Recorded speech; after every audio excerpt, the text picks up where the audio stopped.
आप सब ये जानते ही होंगे कि दिल्ली हमारे भारत की राजधानी है, लेकिन ये कुछ लोग ही जानते होंगे कि दिल्ली हमारे भारत की सेकेंड रिचेस्ट सिटी है। तो आइए जानते हैं अब दिल्ली के टॉप 5 रिचेस्ट पर्सन और उनकी जीवनी के बारे में। तो चलिए शुरू करते हैं। दिल्ली के टॉप 5 रिचेस्ट पर्सन की लिस्ट में 5वें नंबर पर हैं कुशल पाल सिंह। भारत के सबसे अमीर रियल एस्टेट डेवलपर कुशल पाल सिंह को लोग केपी सिंह के नाम से भी जानते हैं, जो वर्तमान में डीएलएफ इंडिया के अध्यक्ष और मुख्य कार्यकारी अधिकारी हैं। केपी सिंह का टोटल नेटवर्थ है 4.35 बिलियन और ये डीएलएफ कंपनी के मालिक हैं। केपी सिंह का जन्म उत्तर प्रदेश के बुलंदशहर में 15 अगस्त 1931 को प्रतिष्ठित जाट जमींदार परिवार में हुआ था। मेरठ कॉलेज से ये विज्ञान में ग्रेजुएशन करने के बाद एरोनॉटिकल इंजीनियरिंग की पढ़ाई करने के लिए ये ब्रिटेन चले गए। ब्रिटेन में पढ़ाई पूरी करने के बाद इन्हें भारतीय सेना में नौकरी मिल गई। कुछ समय बाद केपी सिंह ने सेना की नौकरी छोड़कर अपने ससुर चौधरी राघवेंद्र सिंह के रियल एस्टेट के कारोबार के साथ जुड़ गए। वर्ष 1979 में अमेरिकन यूनिवर्सल इलेक्ट्रिकल कंपनी का डीएलएफ यूनिवर्सल लिमिटेड में विलय हो गया और केपी सिंह नई कंपनी के प्रबंध निर्देशक बन गए। डीएलएफ के डायरेक्टर बनने के बाद केपी सिंह ने अपनी महत्वाकांक्षा के अनुरूप गुड़गांव के ग्रामीण क्षेत्रों की जमीन विकसित करना प्रारंभ किए। इनके मन में दिल्ली के आसपास एक छोटा सा शहर विकसित करने का बड़ा विचार आया और जमीन खरीदने लगे। इनके नेतृत्व में डीएलएफ ने लगभग 3000 एकड़ भूमि खरीदकर उनको भवन निर्माण हेतु विकसित किया है। इनका दिल्ली स्थित डीएलएफ एम्पोरियम मॉल भारत का सबसे बड़ा लग्जरियस मॉल है। अगर आपने अभी तक लाइक एंड सब्सक्राइब नहीं किया है तो जल्दी से कर दीजिए आगे और भी अच्छे वीडियोस देखने के लिए। तो चलिए आगे बढ़ते हैं।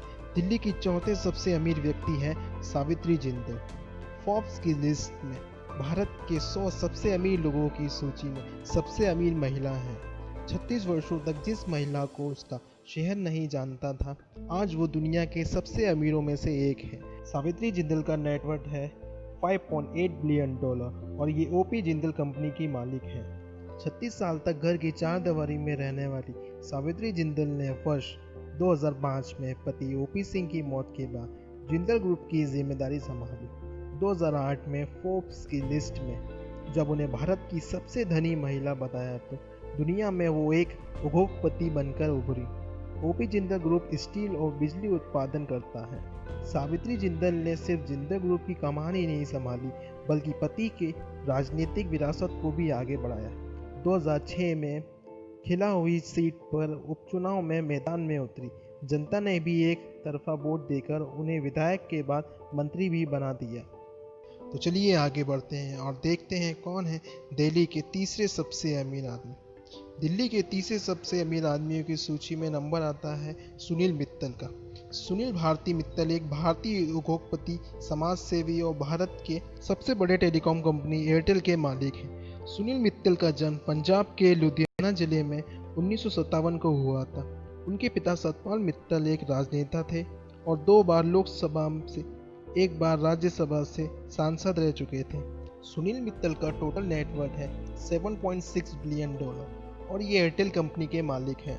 इनकी प्रारंभिक शिक्षा मसूरी की विनबर्ग एलन स्कूल और बाद में ग्वालियर के सिंधिया स्कूल से हुई। वर्ष 1976 में इन्होंने पंजाब यूनिवर्सिटी से ग्रेजुएशन पूरी की। ये कहते हैं कि बचपन में इन्हें पढ़ाई लिखाई में कोई खास दिलचस्पी नहीं थी और वे अपना खुद का व्यवसाय स्थापित करना चाहते थे।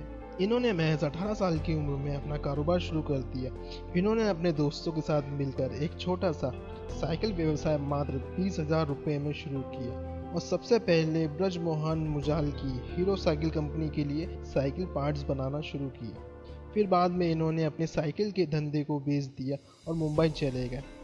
1992 से पहले सुनील ने वर्ष 1986 में भारतीय टेलीकॉम लिमिटेड BTL की स्थापना की और जर्मन की HS सीमेंस कंपनी के साथ टेलीफोन के निर्माण के लिए करार किया था और 1990 के दशक तक सुनील मित्तल की कंपनी फैक्स मशीन, तरहित फ़ोन और अन्य दूरसंचार उपकरण बना रही थी।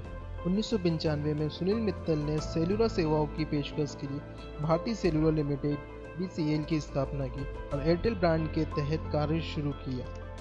जल्द ही एयरटेल 2 लाख मोबाइल ग्राहकों का आंकड़ा पार करने वाली पहली दूरसंचार कंपनी बन गई। वर्ष 2012 में भारतीय एयरटेल ने अमेरिकी कंपनी वॉलमार्ट के साथ भारत भर के खुदरा स्टोर खोलने का करार किया, पर यह ज़्यादा लंबा नहीं चल सका और अक्टूबर 2013 में ये डील समाप्त हो गई। अब नंबर आता है दिल्ली के दूसरे सबसे अमीर व्यक्ति का, जो है Burman family. Burman family Dabur company के मालिक हैं। डाबर इंडिया लिमिटेड भारत के स्वास्थ्य, व्यक्तित्व ध्यान एवं भोज्य उत्पादनों के क्षेत्र में निवेश करने वाली चौथी सबसे बड़ी कंपनी है। डाबर का च्यवनप्राश एवं हाजमोला बहुत ही लोकप्रिय है।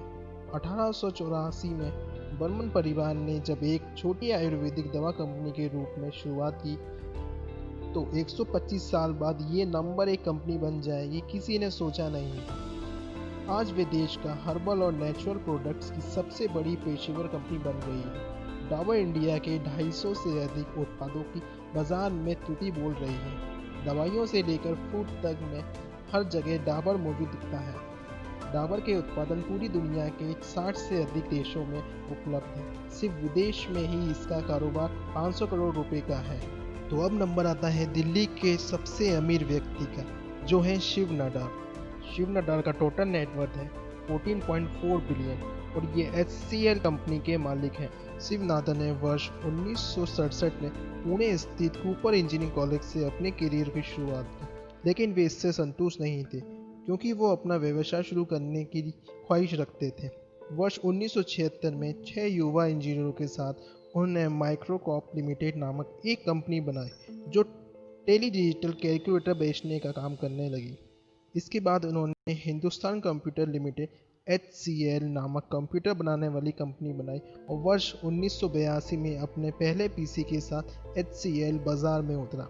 इसके बाद नादर ने पलट कर नहीं देखा और विदेशी जमीन पर भी उन्होंने खुद को स्थापित कर लिया और एक के बाद एक सफलता उनके कदम चूमती रही।